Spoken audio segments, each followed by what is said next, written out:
Ngayon na nga mangyayari nga yung pinakahihintay ko nga na magiging bahay na nga itong aking mini electric car kasi nandito na nga yung mga kailangan nga namin gamit para nga talaga maging bahay na nga itong aking mini electric car. So ngayon nga, bibili na nga tayo ng mga gamit nga para talaga mapaganda na nga itong aking electric car. Magbuka na talaga siyang bahay. So tara na, excited na ako. Ano kayo mga pwede nating ilagay dito, pati mga gamit na kailangan natin bilhin, no? So tara na.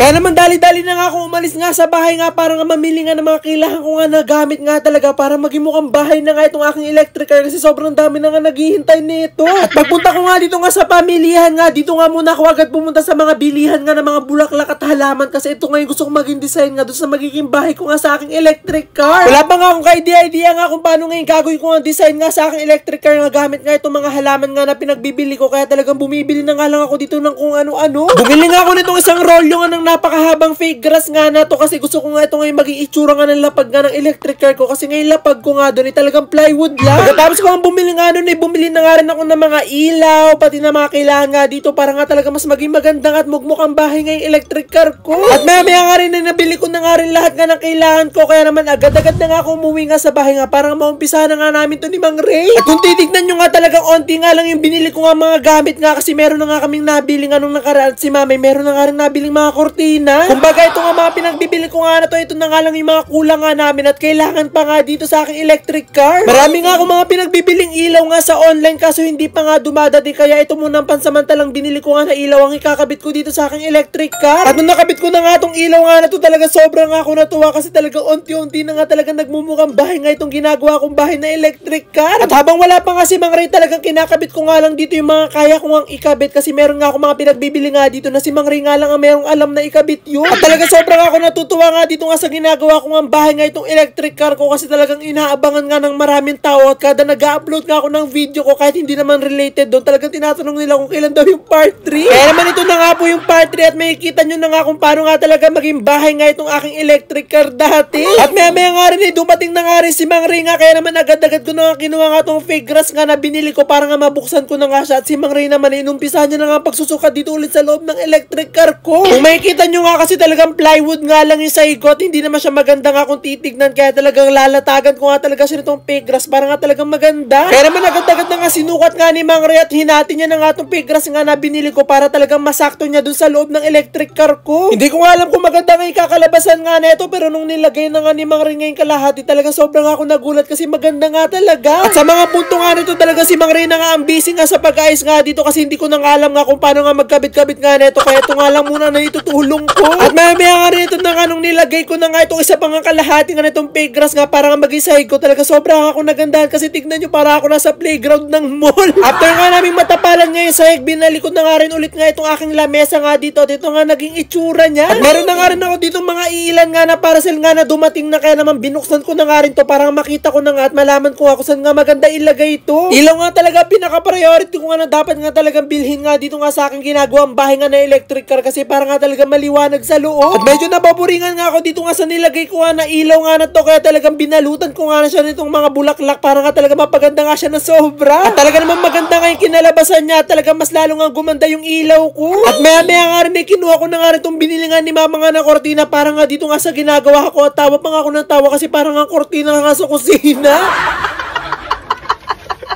Ano naman tong kortina natin mo? Parang pang kusina. At dahil hindi nyo naman daw mahalata na mukhang pang kusina nga itong kortina nga na binili nga ni Mama kaya naman ito na nga lang yung gagamitin ko. Hindi ko nga alam kung paano ko nga ikakabit nga itong mga kortina nga dito kaya talaga nagpatulong ako kay Mang Ray at talaga sobrang galing nga ni Mang Ray kasi alam niya na nga agad kung paano ikabit. At habang kinakabit nga itong mga kortina talaga ito na nga nag-uunti-unti na nga talaga nagmumukhang bahay na nga itong aking electric car talaga lalo na nga ako na-excite. At ito na nga nung nailagay na nga itong mga kortina nga na binili nga ni Mama at ito na nga naging itsura niya na kahit nga mukhang pang kusina nga talaga nagagandahan nga ako. Agad-agad ko na nga rin pinagpapasok nga yung mga pinagbibili ko nga na gamit nga kanina para nga talaga maging bahay na nga talaga itong loob nga ng aking electric car. At kung akala nyo nga natatapos na nga dito yung pagiging mukhang bahay nga na itong electric car nga na to talaga hindi pa nga ako tapos nga dito at marami pa nga akong ilalagay nga katulad nga sa dingding at marami pa nga rin ako mga gamit na hindi pa nga rin dumarating. Ayan, so ito na nga yung ating kasalukuyang naayos dito sa aking electric car. Ayan, kung makikita nyo, mukha na talaga siyang bahay as in. Nakakatuwa at nakaka-excite. site. Pero hindi pa tayo dito natatapos. Marami pa nga akong in-order online na hindi dumadating na dapat talaga dito. So mas gaganda pa to talaga. Mas mamamangha pa talaga kayo. Kaya naman abangan nyo nga ang ating part 4. So sa part 4 natin, doon na tayo magka-camping dito. Doon na tayo lalayas.